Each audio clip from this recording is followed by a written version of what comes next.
미국 플로리다 12층 아파트 붕괴 참사의 사망자가 밤사이 9명으로 늘었습니다. 건물 잔해 밑에서 발생한 화재는 대부분 진화됐고 수색 작업은 다시 속도를 내고 있습니다. 하지만 150여 명에 이르는 실종자들의 생존 소식은 들려오지 않고 있습니다. 플로리다 사고 현장을 연결합니다. 임종주 특파원, 어제까지만 해도 화재 때문에 수색 작업에 큰 어려움을 겪었는데 지금은 어떻습니까? 네, 생존자를 찾기 위한 수색 작업은 나흘째 또 하루 24시간 쉼없이 이어지고 있습니다. 대형 기중기가 육중한 잔해를 들어올리고 있고 그 아래 부분을 집중적으로 수색하고 있습니다. 구조대는 또 길이 40m, 깊이 10m가량의 참호를 파고 그 안으로 수색대원과 장비를 들여보내 실종자를 찾고 있습니다. 그동안 구조 작업에 최대 걸림돌이 되어온 잔해 화재가 상당 부분 진화되면서 수색 작업도 속도를 내고 있습니다. 육군 공병대도 현장에 투입되기 시작했습니다. 이곳 시장의 말 잠시 들어보시죠. Working 24 hours a day, nonstop, nothing else on our mind, with the only objective of pulling their family members out of that rubble safely. 자, 그런데 안타깝게도 생존자를 추가로 발견했다는 소식은 아직까지 없는 거죠? 네, 그렇습니다. 지난 밤사이 시신 3구가 추가로 발견되고 병원에서 치료받던 부상자 1명이 사망했습니다. 이에 따라 사망자는 5명에서 9명으로 늘었습니다. 실종자는 156명 그대로입니다. 추가로 생존자가 구조됐다는 소식은 아직 들려오지 않고 있습니다. 희생자와 실종자 가족들은 오늘 붕괴 현장을 찾았다고요? 네, 참사 이후 처음으로 희생자와 실종자 가족들이 당국의 안내를 받아 붕괴 현장을 방문했습니다. 생존자 구조 작업에 별다른 진척이 없자 현장을 확인하고 싶다는 가족들 요청에 따라 이루어진 것입니다.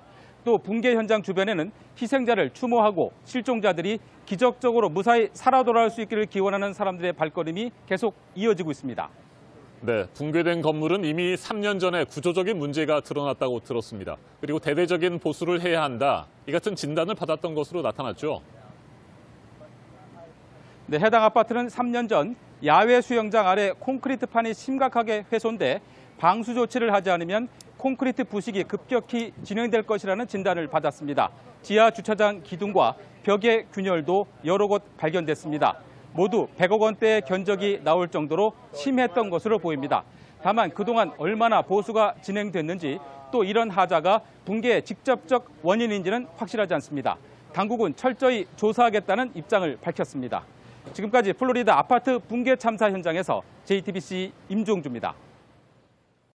오늘 0시 기준 국내 코로나19 신규 확진자 수는 500명 안팎에 이를 것으로 보입니다. 어젯밤 9시까지 462명이 새롭게 확진 판정을 받았습니다. 지난주 초반 300명대까지 떨어졌던 하루 확진자 수가 600명대로 증가한 뒤 주말과 휴일 영향에도 불구하고 좀처럼 크게 줄지 않고 있습니다.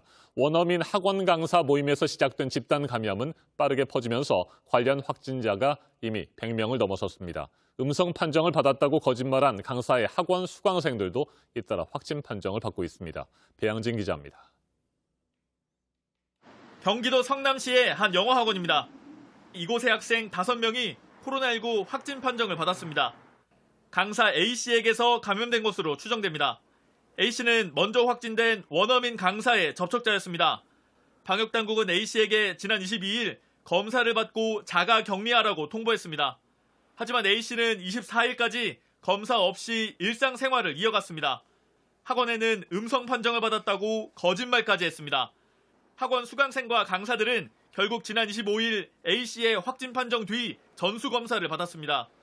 성남시는 A씨의 거짓말로 학원 방역 조치가 늦어졌다고 보고 경찰에 수사를 의뢰할 예정입니다. A씨가 접촉한 원어민 강사는 이번 집단 감염 시작점인 홍대 원어민 강사 모임에 참석자였던 것으로 알려졌습니다. 관련 확진자는 22명 늘어 모두 109명이 됐습니다. 이 모임에 참석한 원어민 강사 6명은 모두 확진됐습니다. 경기도 성남부터 고양, 부천, 의정부에 있는 학원 5곳으로 퍼졌습니다. 방역당국은 확진자들이 변이 바이러스에 감염됐는지 조사하고 있습니다. JTBC 배양진입니다. 최근 2주일 동안 확진 판정을 받은 사람들 가운데 25.3%는 언제 어디에서 자신이 감염됐는지 모르는 것으로 나타났습니다. 집단 감염과 델타 변이 바이러스에 대한 위기감도 고조되고 있는데 이번 주 목요일, 그러니까 7월 1일부터는 새로운 사회적 거리 두기가 적용되고 방역 규제도 한층 완화됩니다. 여름 휴가철 긴장감이 떨어지면 방역망에 큰 구멍이 뚫릴 수 있습니다. 성화선 기자가 보도합니다.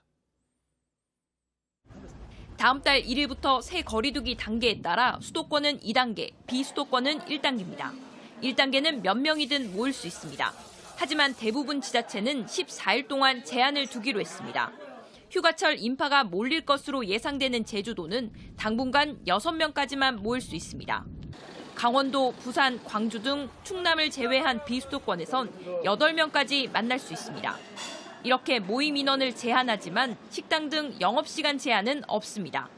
대다수 지자체들은 급격한 방역 긴장감 완화를 우려하여 2주간의 이행기간을 설정하고 단계적으로 방역 조치를 완화할. 수도권도 2단계지만 중간 단계를 거칩니다. 2주 동안은 6명까지 모일 수 있습니다. 식당이나 카페, 노래 연습장, 실내 체육시설 등은 밤 12시까지 문을 엽니다. 직계가족의 모임은 인원 제한이 없습니다. 단 돌잔치 때는 최대 16명까지 모일 수 있습니다. 또 다음 달부터 백신 접종을 모두 마치면 여러 혜택을 받습니다. 2단계에서는 8명까지만 모임이 가능합니다. 만약 백신을 맞지 않은 8명에 접종을 마친 2명이 있다면 10명도 모일 수 있습니다. 이처럼 거리두기 완화가 휴가철과 맞물리면서 우려의 목소리도 나옵니다. 휴가로 이동하는 사람들이 늘고 방역이 느슨해질 수 있어 감염이 확산될 수 있다는 겁니다. JTBC 성화선입니다. 네, 들으신 대로 백신 접종과 함께 우리도 일상으로 서서히 돌아가려고는 하고 있는데 휴가철에 움직임이 많아지는 것도 우려되는 부분이고 또 하나 지켜보고 있는 부분이 전 세계에서 퍼지고 있는 인도발 델타 바이러스입니다. 이 기존 델타 변이의 돌연 변이인 델타 플러스 변이 바이러스 감염 사례가 지금까지 인도에서 50여 건이라고 하는데요. 한편 인도에서의 코로나 사망자가 공식 발표보다 3배 가까이 많다는 미국 언론의 보도도 나왔습니다. 박지훈 기자입니다. 인도 현지 매체인 힌두스탄 타임즈는 지난 26일 인도의 12개 주에서 델타 플러스 변이가 확인됐다고 보도했습니다. 보건당국이 4만 5천 명의 샘플을 분석한 결과 51명에게서 델타 플러스 변이가 검출됐다고 전했습니다. 사망자는 현재까지 4명입니다. We have given instructions to all my subordinate officers that the index cases of these Delta plus variant should be monitored very closely. 인도 질병통제센터 소장은 델타 플러스 변이가 지난 석 달간 산발적이고 제한적으로 확인돼 확산세라고 판단하기에는 이르다고 말했습니다. 앞서 인도 보건가족복지부는 지난 22일 델타 플러스가 델타 변이보다도 전파력이 더 강해 검사와 백신 접종을 늘려야 한다고 강조했습니다. 델타 플러스 변이는 전염력이 강한 델타 변이에 K417N이라는 돌연 변이까지 갖고 있습니다. 이 때문에 델타 플러스 변이가 백신을 무력화하는 능력을 갖춘 것으로 전문가들은 우려합니다. 인도 보건당국은 현재 접종 중인 코로나 백신이 델타 플러스 변이에도 효과가 있는지를 연구하기 시작했습니다. 한편 미국의 월스트리트 저널은 인도의 코로나19 사망자 수가 공식 발표된 39만 명보다 3배 가까운 110만 명 이상으로 추산된다고 보도했습니다. 피해가 실제보다 축소돼 발표되면서 델타 변이의 영향을 파악하는 데 커다란 장애가 되고 있다고 지적했습니다. JTBC 박지윤입니다.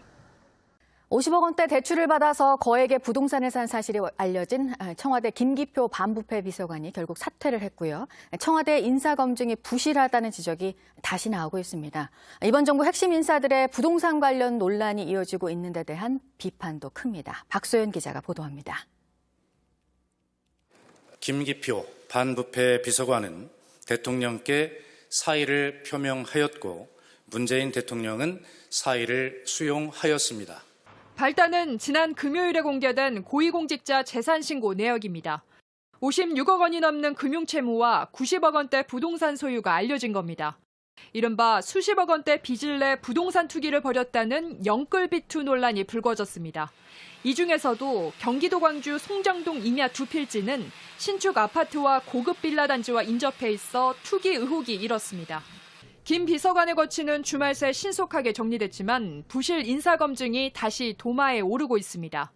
김 비서관이 임명된 건 지난 3월 말 LH 사태로 부동산 민심이 들끓던 시기였습니다. 청와대 내부에서는 비서관급 이상을 대상으로 부동산 투기 전수조사를 벌였습니다. 이전에 없던 잣대를 들이대 내부 단속도 재차하는 마당에 새로 임명한 고위직이 또다시 부동산 논란에 물러나게 된 겁니다. 이에 대해 청와대 고위 관계자는 인사 검증 당시에는 투기 목적이 아닌 것으로 판단했다고 설명했습니다. 그러면서 인사 검증의 한계를 일부 인정하기도 했습니다. JTBC 박소연입니다.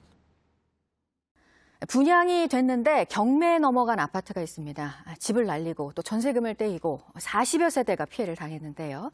건설사 대표가 신탁회사에서 끌어다 쓴 돈을 갚지 않고 또 다른 아파트를 계속 지으면서 벌어진 일인데 이 대표가 한 말이 또 황당합니다. 조소희 기자입니다. 등기를 내줘야 하는데 이 내용을 속이고 이제 자기 앞으로 등기를 한 다음에 바로 이제 신탁까지 넘겨버린 거죠. 30살 박모 씨는 인천 성남동의 한 아파트를 계약했습니다. 등기 이전이 안 돼 알아보니 자기도 모르는 사이 집이 경매에 넘겨져 있었습니다. 다른 피해자도 있습니다. 결혼을 앞둔 이모 씨는 지난해 12월 이 아파트를 지은 건설사 대표 김모 씨와 전세 계약을 맺었습니다. 등기부 등본상에 대출이 있어 문의했더니 보증금만 내면 금방 갚을 수 있다며 대신 보증금 1,000만 원을 깎아주겠다고 했습니다. 문제 없는 거니까 걱정할 거 없다고. 제가 대출받은 금액은 2억 1,600만 원 대출받았어요. 하지만 결국 집은 올 2월 경매에 넘겨졌고 이 씨는 결혼까지 미뤄야 했습니다. 인천에서 이런 식으로 40세대 넘게 피해를 입었습니다. 집값이 계속 오르고 있어 피해액은 100억 원에 육박할 것이란 말까지 나오고 있습니다. 새늘 종합건설은 인천 역세권 곳곳에 한 동짜리 아파트를 여러 개 지었습니다. 아파트를 지을 때 보통 건설사는 신탁회사에서 돈을 끌어다 씁니다. 이후 분양과 임대를 통해 빚을 갚습니다. 그런데 이 건설사 김 대표는 신탁회사에 빚을 갚는 대신 그 돈으로 또 다른 아파트를 계속 지었습니다. 돌려막기처럼 지어진 아파트는 결국 탈이 났고 이미 분양된 아파트들이 경매에 넘겨지기 시작한 겁니다. 전 재산을 잃었다는 피해자들은 아파트 공사장에서 교대로 잠을 자고 있습니다. 건설사 대표를 만나 집을 되찾기 위해서입니다. 70세 이상이 한 20여 명 될 거예요. 대부분 다 60, 70세 넘습니다. 다. 그리고 고령자가 많아요. 신탁이 돈을 집어넣는다고 김성머리가 안 집어넣고 하다 보니까 신탁이 여기다 갖다가 이제 압류를 걸어버렸죠. 취재 과정에서 새늘 종합건설 김모 대표를 만날 수 있었습니다. 고소를 하면 빚을 못 갚는다고 으름장을 놓았습니다. 어차피 구속될 것도 어느 정도는 생각을 하고 있어요. 아직 젊으니까 어떻게든 다시 돈을 벌면 갚겠지 하시는데 제가 구속이 되면 저는 거의 7년에서 10년이에요. 금액이 그냥 100억이 넘어가니까 다 끝나는. 집을 날린 이들과 전세금을 떼인 세입자들은 횡령과 사기 혐의로 김 대표를 경찰에 고소했습니다. 이 사건은 현재 인천지검에 송치된 상태입니다. JTBC 조소입니다.